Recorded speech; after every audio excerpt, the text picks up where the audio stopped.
Malware 101. We often hear terms like virus, Trojan, ransomware, spyware, adware, but they're not the same. In fact, many people call every computer infection a virus, even though a virus is just one type of malware.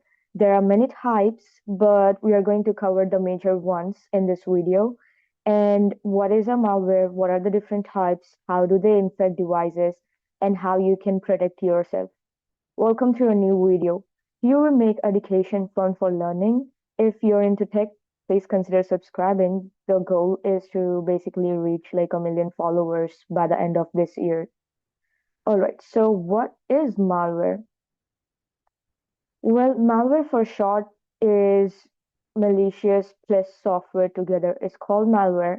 It's a general term for any software intentionally designed to harm a device or steal information, spy on users, or disrupt systems or give attackers unauthorized access.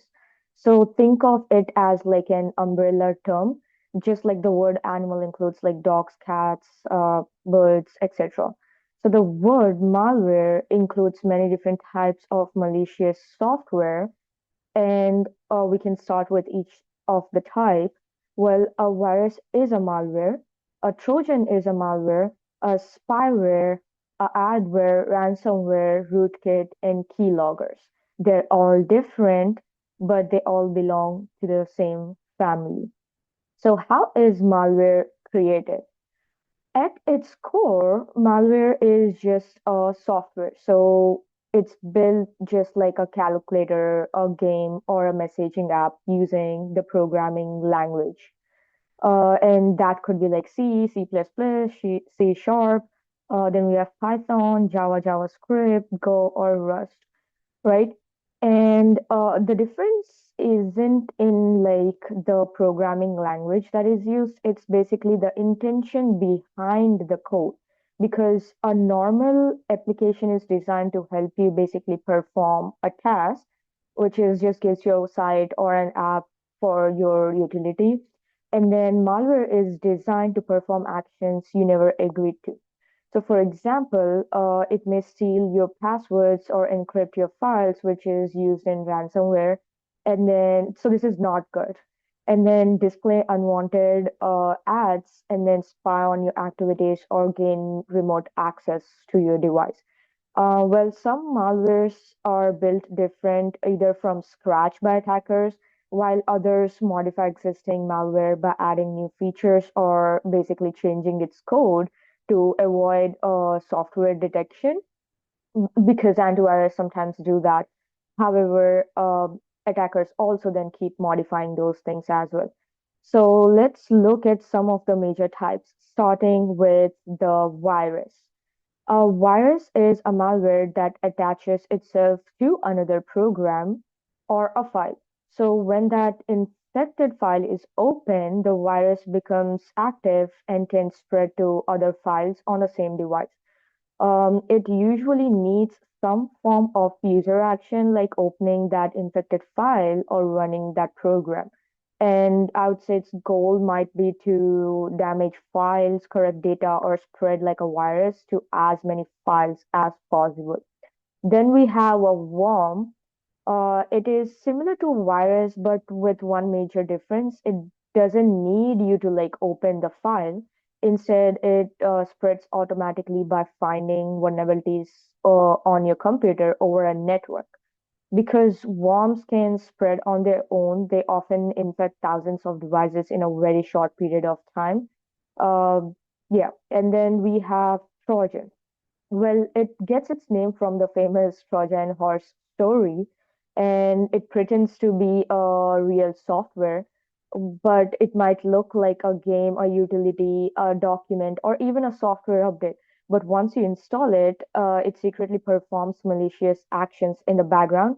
So, unlike this virus and the worm, Trojans don't usually spread themselves. They have to like rely on people being tricked into installing them.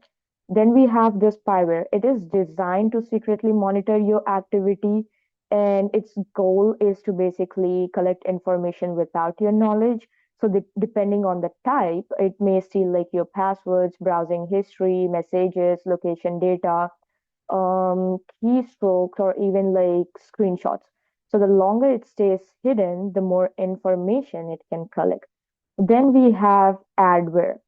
It is designed to display unwanted advertisements, and it might see endless pop-ups, like there are like endless pop-ups or banners or even like constant redirection to like some promotional websites, right? Like when we are on all this like weird websites or trying to download a software and then you click it, even just downloading a YouTube video, but not through YouTube, right? You see a billion ads and pop-ups and then they automatically just are there.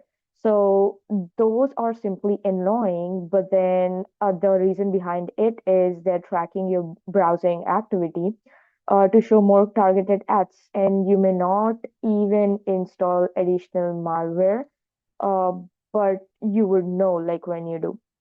So then we have ransomware. It is one of the most damaging types of malware. Instead of spying on you, it locks or encrypts your file.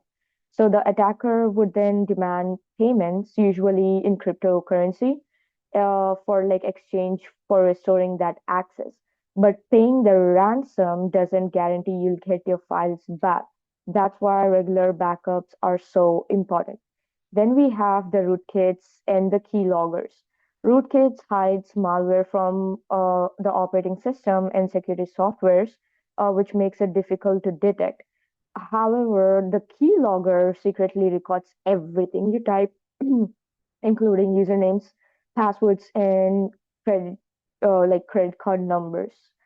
Well, I do have to take an analogy because without that, our lessons would be incomplete, right?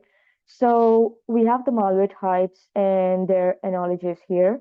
So virus is basically like a contagious disease that infects one person. We would say that's file in this case, and then it spreads to other when they interact. A worm is like a pest that crawls through every room in a building by itself without anyone carrying it. Whereas Trojan is like a gift box that looks harmless but hides a thief inside. Then we have ransomware. It's like someone changing all the locks in your house and demanding money for the keys.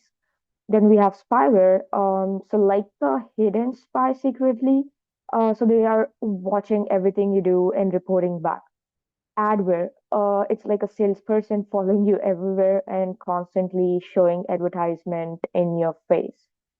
Rootkit is like a robber hiding inside secret walls in your house, so nobody knows they're there. And then keylogger is like someone secretly standing behind you and writing down every key you press on your keyboard. So why does malware get onto your device, or how does it even get there to begin with, right? So in most cases, it gets in because someone is tricked into downloading it or opening it or giving it permission to run. And here are the most common example types or methods. The first one is phishing email.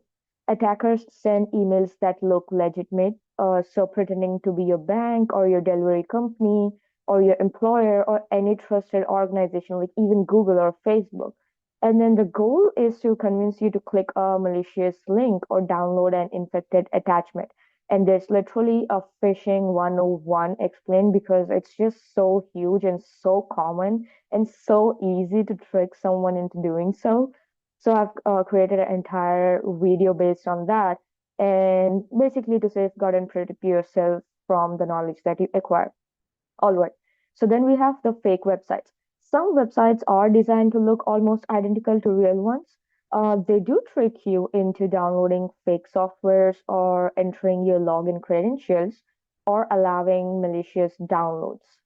The pirated or cracked softwares are basically free versions of paid softwares, and they are one of the most common ways malware spreads.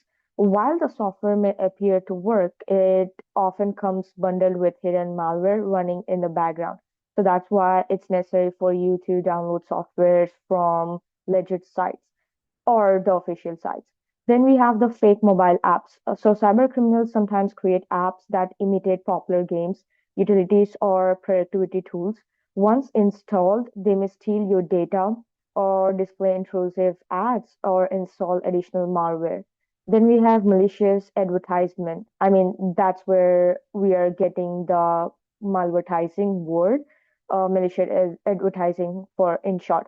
So sometimes even clicking what looks like a normal ad can redirect you to a malicious website or trigger a download, which is bad. And then we have infected USB devices. A USB device infected on one computer can carry malware to other devices. So as soon as it's plugged in, it's on its work. Then we have um, the unpatched software vulnerabilities. So sometimes attackers don't need to trick you at all. If your operating system or an app contains a known security flaw that hasn't been patched, attackers may exploit that vulnerability, as we discussed earlier in the video, to install that malware without your knowledge. And that's exactly why keeping your software security updated is so important. So, although these methods are different, they all have one thing in common: they create an opportunity for malware to get onto your device. So, a good cybersecurity practice is often about avoiding these entry points. Then, how can you protect yourself? Well, fortunately, preventing malware is much more easier than removing it. So, download apps only from trusted users or sources. Keep your operating systems and apps updated. Then be careful before opening links or attachments. Also review app permissions regularly. Avoid pirated softwares and make sure you install reliable software security like antivirus. Well, that brings us to the end of this video, and here's a quick recap on what we learned in Malware 101.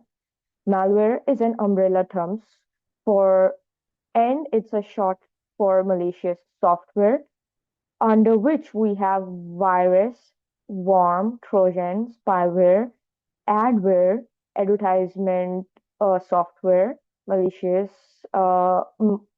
malvertising as well. And then we have ransomware, we have rootkit and keylogger. And each is designed for a specific purpose, and it is a specific method for attacking.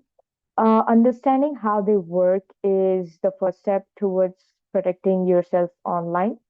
So, yeah, you did a good job on learning today. Hope this was helpful. Give it a big thumbs up. It basically inspires us to make more videos. Well, thank you for watching, and we'll see you in the next one.